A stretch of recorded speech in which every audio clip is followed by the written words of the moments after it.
कृषी मंत्री माणिकराव कोकाटे यांना बेशिस्त वागणुकीवरनं अजित पवारांनी झापल्याची माहिती समोर येते। पक्षाला अडचण होईल अशी वक्तव्य टाळा असं अजित पवारांनी कोकाटेंना म्हटलंय। माणिकराव कोकाटे आज बैठकीसाठी सुद्धा अर्धा तास उशीर आल्यामुळे अजित पवारांकडून नाराजी व्यक्त करण्यात आली।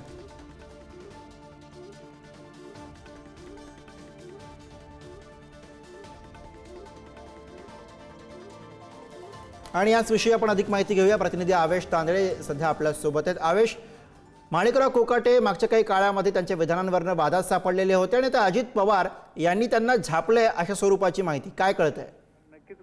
नक्कीच आपल्याला माहित असेल गुरु की अजित पवार हे वेळेचे पक्के आहेत। आज दर मंगळवारी राष्ट्रवादीची बैठक असते, पण कृषी मंत्री माणिकराव कोकाटे अर्धा तास उशिरा आले। आणि दुसरी गोष्ट म्हणजे गेल्या 1-2 महिन्यात जर माणिकराव कोकाटे यांचं नाव चर्चेत होतं, कारण की वादग्रस्त वक्तव्य केलेले आहेत।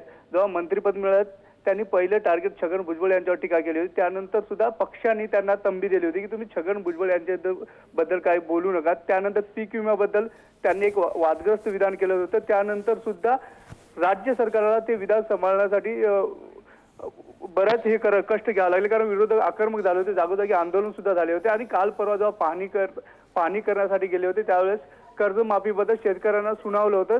त्यानंतर सुद्धा बरीच टीका झाली होती, विरोधकांनी तर टीका केली, तर राज्यभर सुद्धा माणिकराव कोकाटे यांच्या विरुद्ध आंदोलन झाले होते। त्याच पार्श्वभूमीवर आज अजित पवार यांनी देवगिरी इथे झालेल्या बैठकीत त्यांना तंबी दिलेली आहे।